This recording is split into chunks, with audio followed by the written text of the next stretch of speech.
I think a good leader is not necessarily the loudest in the locker room.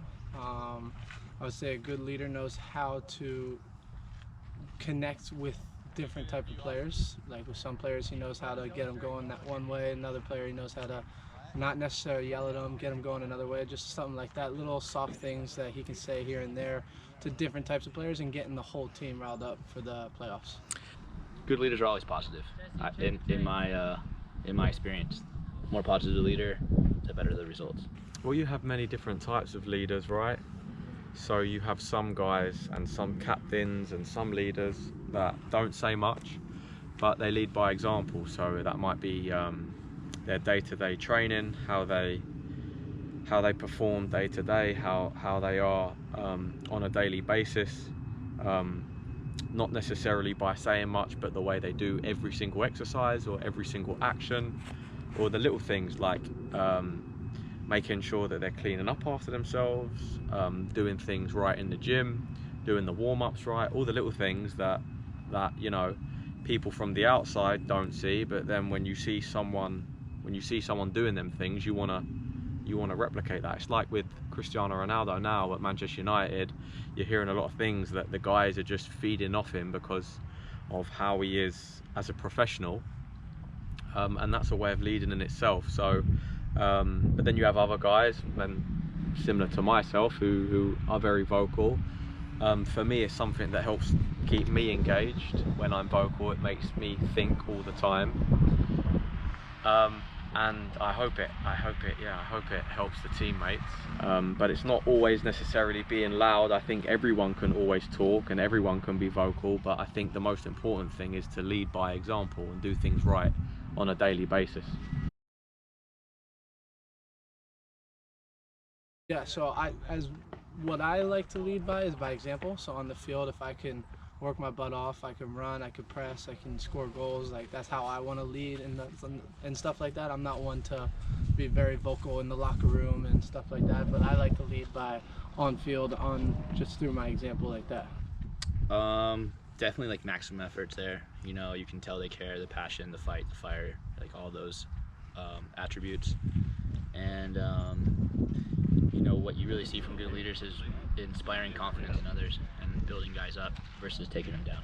A leader can be anyone. You don't even have to be on the playing staff to be a leader. You can be in the medical team, making sure that every day you have an incredible attitude towards your job, making sure that all the guys have everything they need,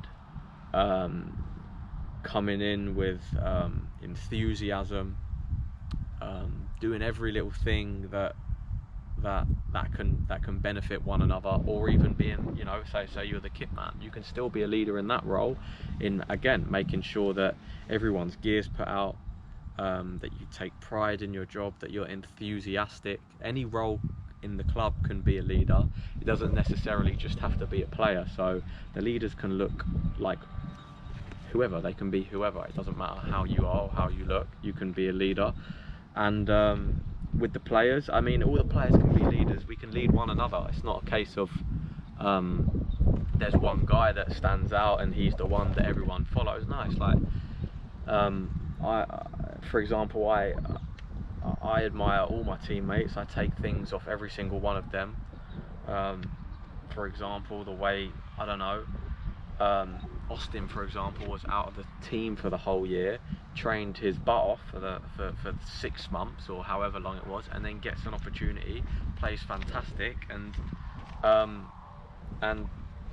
you know, now he's in the team. So I look at that, and for me that's leadership, because you know, you've been on the fringes for a long time, and now all of a sudden you're one of the main guys, and it's just through hard work. So something like that, something small like that, even yeah, with a lot of guys, the way that Morgan is, Morgan doesn't play the most minutes, but he trains every single day and plays every single day like it's his last. So I look at that and I think that's leadership, because when we play an 11v11 and he might not be on the starting team, well, someone has to take charge of that second team, and it's him.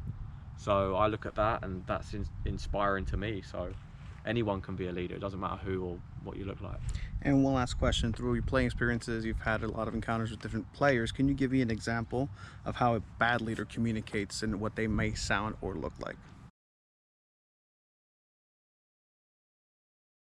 And obviously you've had a lot of experience in soccer. Could you describe to me what a bad leader and how they communicate on the field and what they might say or might do? I think a bad leader comes where they put themselves first instead of the team. When they start looking at people's mistakes not as something positive where they can learn from it, and that when they just hammer and hammer and hammer. And then when you see a team that has a leader that kind of does that, you can see the dip of play. Like, that player's not as confident. Like, a good leader will, if you make a mistake, he'll give you confidence to not make that mistake again. I think that would be the difference between a good and a bad leader when it comes to that. Perfect. Easy peasy Cool. today, bro. All Appreciate right. that, man. Perfect. Really just attacking guys. You know, nobody wants to make mistakes. There's a certain point where sometimes you need to be firm with a player or yell at a guy, but you know, there's always got to be some sort of positive feedback that follows, or once the correction's made or whatever, you always got to lift I think you have to lift up the guys around you. Yeah, I think always the bad leaders are, I think you have to kind of practice what you preach. So you know, I think being stroppy and throwing your arms up is never a great thing a leader would do. Say, you know, no one goes out on the pitch and tries to make a mistake. No one thinks, oh, I'm gonna go and play bad today.